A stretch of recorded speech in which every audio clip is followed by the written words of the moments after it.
Welcome to Cinema Bites,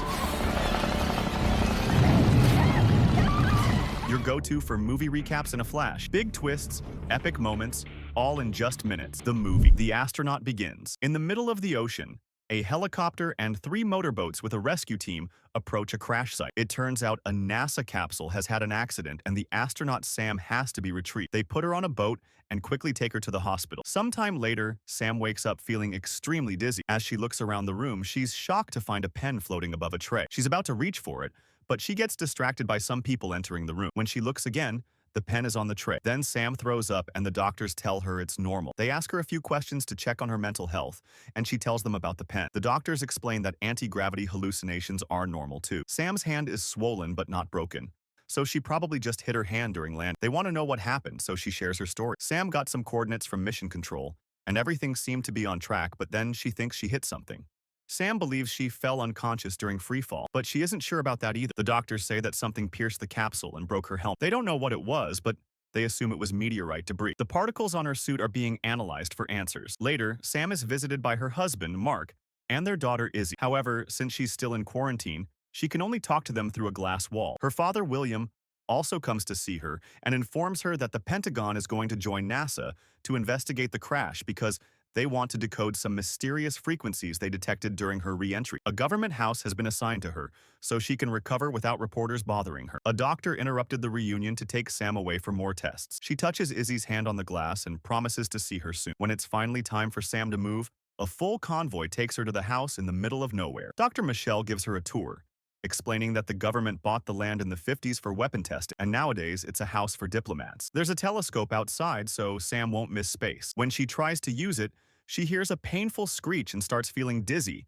as she sees visions of strange memories. Michelle tells her it's common and comforts her until the noise disappears. Afterward, Michelle reminds Sam to expect all kinds of symptoms like nosebleeds and hallucinations. She needs to concentrate on recovery if she wants to get back to work since she'll have an assessment test in 2 months. The doctors will come every morning to check on her. After the team leaves, Sam feels a terrible headache, so she takes her temperature, but she has no fever. She also moves her bandage to check on her hand and notices an awful bruise. Then, she starts unpacking, but she has to stop when her nose begins to bleed. Sam goes to the kitchen to get a cloth for her nose and receives a video call from her best friend Val. While they chat, Sam suddenly freezes and stares at the backyard for several seconds. Val keeps calling her name until she snaps out of it, and Sam apologizes, saying she thought she saw something. After she moves to another room, something moves in the shadows outside. The chat continues, and Val advises Sam to downplay her symptoms so she can get back to work soon. After the video call ends, the lights in the house start flickering, and a loud noise can be heard in another room. Sam goes to investigate and finds the floor covered with dirt and rainwater. There's a chair on the floor, and the backyard door is open. Sam goes outside to use the telescope. She looks around the woods and notices something moving in the shadows, but it quickly disappears. With a flashlight in hand, she goes to the forest and throws a rock at the area where she saw the moving thing, not realizing that the mysterious being is now on the roof of the house. Suddenly, she starts hearing the screeching sound and sees the same visions full of lights and people walking in a dark crash site. The next morning, Sam wakes up and realizes she isn't wearing the bandage. She also notices that the bruise is spreading. While she makes breakfast, she's shocked to see an egg floating above the counter. Sam pokes it and it bobbles in the air, and when she grabs it and lets go, it continues to float. However, when the medical team arrives, the egg falls and breaks on the counter. The rest of the morning is spent with Sam going through dozens of tests. While exercising, she feels a sudden pain in her foot and claims it's just a cramp. After the tests are over, Sam lies down with ice on all the sore spots in her body. Michelle apologizes for the intensity, but promises all the data they're collecting is very useful for the space program. She asks Sam if she's had any other symptoms, and Sam pretends she's been fine. After the medical team leaves, Sam calls Mark and tells him she'd like to go on a family trip after her recovery is done. Mark thinks it's a bad idea because he believes Izzy shouldn't see them together if they end up getting divorced. Sam is hurt and says they're still figuring things out, but Mark points out they almost lost her, so things have been hard. She was away for months for training. Then she was out in space, and he knows she'll take another mission as soon as she can. A desperate Sam insists that they're very important to her and that she wants Izzy to have the family she didn't have. It's revealed that Izzy is adopted because the couple couldn't have kids. However,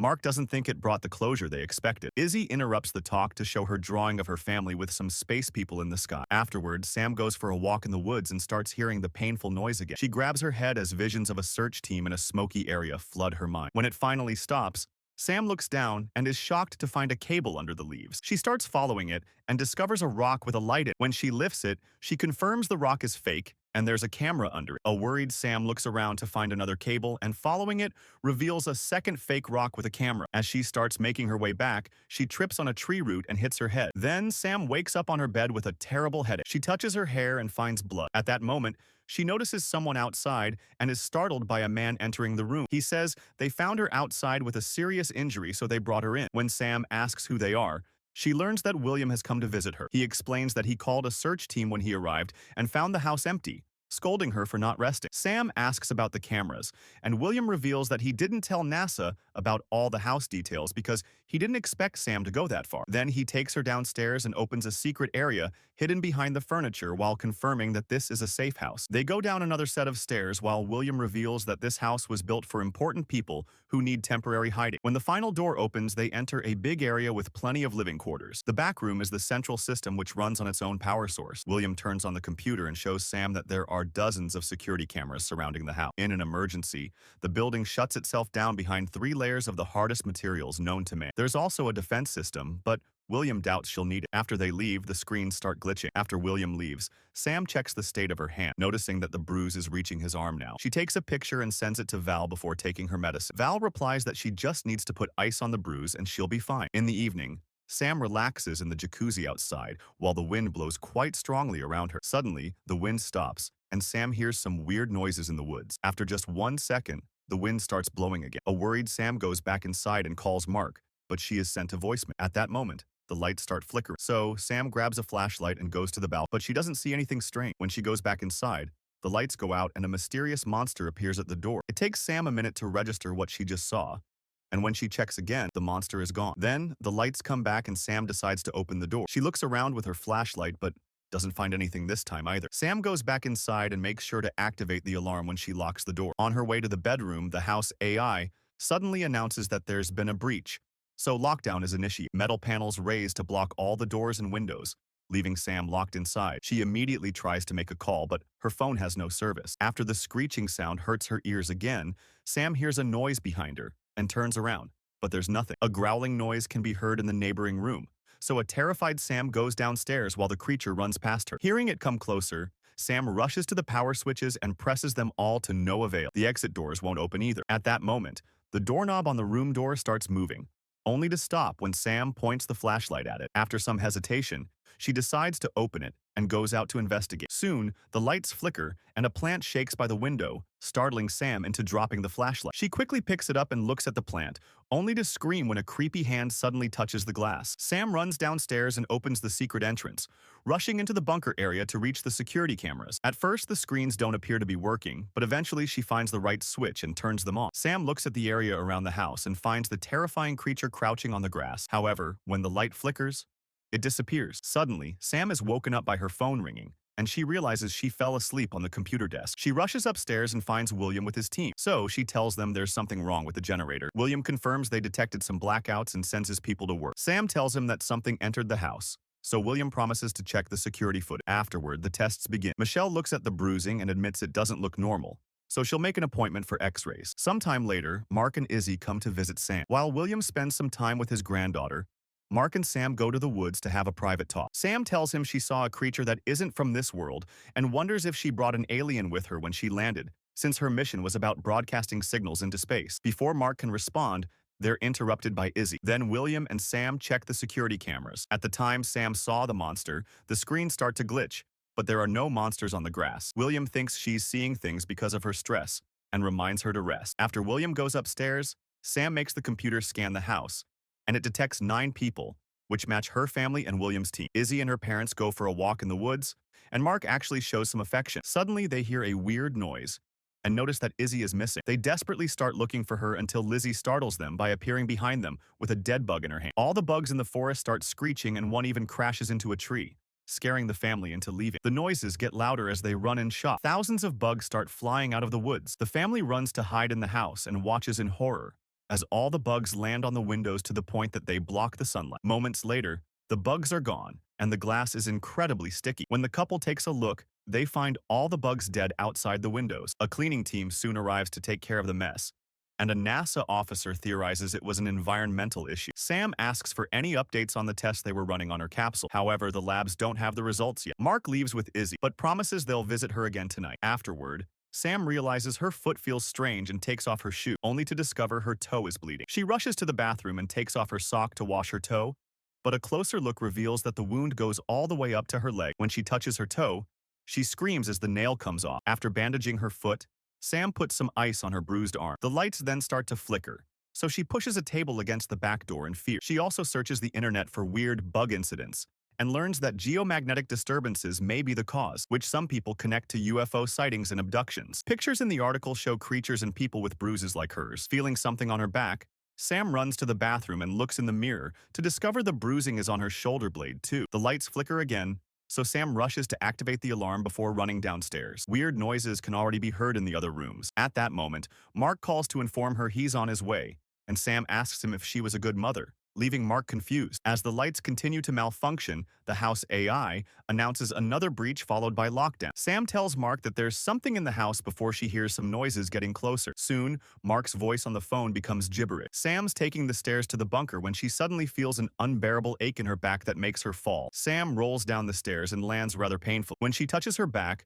her hand finds a mysterious gelatinous substance. After noticing that her cell phone is broken, Sam hears the noises upstairs and runs to the computer. She checks all the cameras, yet she can't see anyone. Then she scans the building and the computer tells her there's another person besides her. The screens start glitching as a monster finally appears inside the house. So, a terrified Sam turns them off. The computer runs another scan and now confirms 2 more people on the upper floors. Sam tries a few buttons and the ceiling starts ejecting smoke in the corridor. She runs to the next room and finds the kitchen only to hear the noises there. After hiding behind the furniture, Sam sees the reflection of the monster on the oven. Luckily, it doesn't see her and moves away.